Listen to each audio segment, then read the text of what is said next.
ঢাকা শহরের মনোরম পরিবেশ আপনি না দেখলে কোনো সময় বুঝবেন না যে এইখানে কত রঙের মানুষ এখানে থাকে। রাস্তাঘাটে দেখবেন মানুষ ঘাটে শুয়ে থাকে, মানুষ ব্যবসা বাণিজ্য করছে, এখানে চারিদিকে শুধু লোক আর লোক। শুধু তাই না, মানুষ প্রতিটা মানুষেরই এক একটা পেশা আছে। যেমন একজন মানুষ রিক্সা চালায়, কেউ আম বিক্রি করে, কেউ ব্যবসা করে, অনেক কিছু আছে। কেউ রাস্তাঘাটে ফুটপাতে শুয়ে থেকে, কেউ ভিক্ষা করে। ভাই এদের মধ্যে আপনি হারিয়ে যেতে না চাইলে শহরের বিভিন্ন লোকেশনে আপনাদের ঘুরিয়ে ঘুরিয়ে দেখাবো কোন লোকেশনে কী হয়। তো চলুন, সামনে দেখছেন যে একটা চাচা, সে আমার সামনে ক্যামেরার সামনে হাঁটতেছে, কিন্তু তাকে সরানোর মতো কোনো ব্যবস্থাই করতে পারছি না। এর পাশেই দেখতেছেন একটা লোক রাস্তায় শুয়ে আছে। এরা হচ্ছে একদম গরিব, যাদের বলতে টাকা পয়সা কিছুই নেই। তারা একদম গরিব বলে মনের শোকে ঘুমাচ্ছে রিক্সাওয়ালা ভাই। আপনারা হয়তো বা খেয়াল করে নাই, ভিডিও রিপ্লে করে আবার খেয়াল করে দেখবেন যে এক রিক্সাওয়ালা ভাই সে মনের শোকে রিক্সাতে বসে বসে ঘুমাচ্ছে। এটাই ভাই গরিব মানুষের, যেখানে ঘুম সেখানেই কাজ। তো ভাই সেটা বড় কথা না, বড় কথা হচ্ছে বর্তমানে পৃথিবীতে যারা টাকা ইনকাম করার জন্য আসিছে, টাকা ইনকামের জন্য মানুষকে ছোটোভাবে দেখে, তাদের আসলে এটা করা ঠিক না। টাকা পয়সার সম্পদ কারোর জন্য স্থায়ী নয়। অনেকেই রাজা বাদশাহ ছিল, তারা কিন্তু আজকে পৃথিবীতে নেই। তো এটা থেকে বোঝা যায় যে টাকা পয়সা দিয়ে সব কিছু হয় না। তো আমি এই সামনের যে দুইটা গাড়ি দেখছেন, সাদা টেম্পো গাড়িতে আমি উঠবো, উঠে সামনে আপনাদের ঢাকা নিয়ে যাব।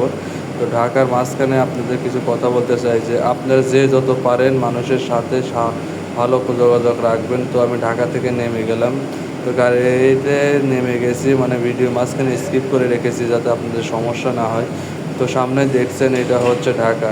এতক্ষণ আমি আগে ভিডিও করছিলাম নারায়ণগঞ্জ পোস্তগোলা, এখন আমি চলে এসেছি ঢাকার মধ্যে আপনারা দেখছেন এটা হচ্ছে বাংলাদেশের কৃষি বিশ্ববিদ্যালয়।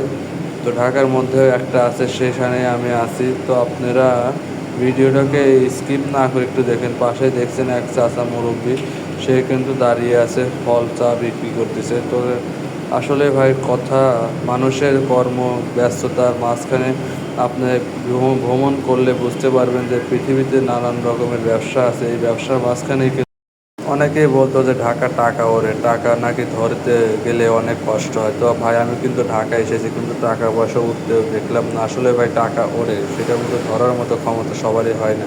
টাকা উঠতে বলতে আপনি যে কোনো একটা ছোটোখাটো একটা ব্যবসা শুরু করে দেন, এখানে কিন্তু হাজার হাজার কাস্টমার পেয়ে যাবে বিনামূল্যে।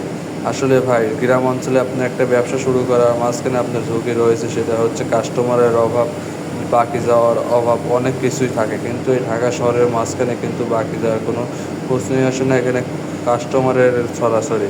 আসলে প্রতিটা মানুষেরই অনেক ধৈর্যশীল হওয়া উচিত। প্রতিটা মানুষেরই চাকরিজীবী না হয়ে একটা উদ্যোক্তা হওয়া ভালো।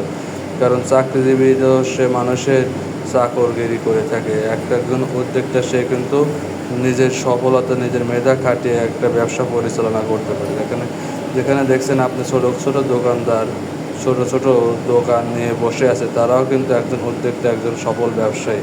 একজন ব্যবসায়ী হতে হলে আপনার যে যাই বলুক, আপনি একজন উদ্যোক্তা হয় ভালো। তো এখানে আমার ভিডিও শেষ। সবাই ভালো থাকবেন, সুস্থ থাকবেন। আল্লাহ হাফেজ। আপনার শরীর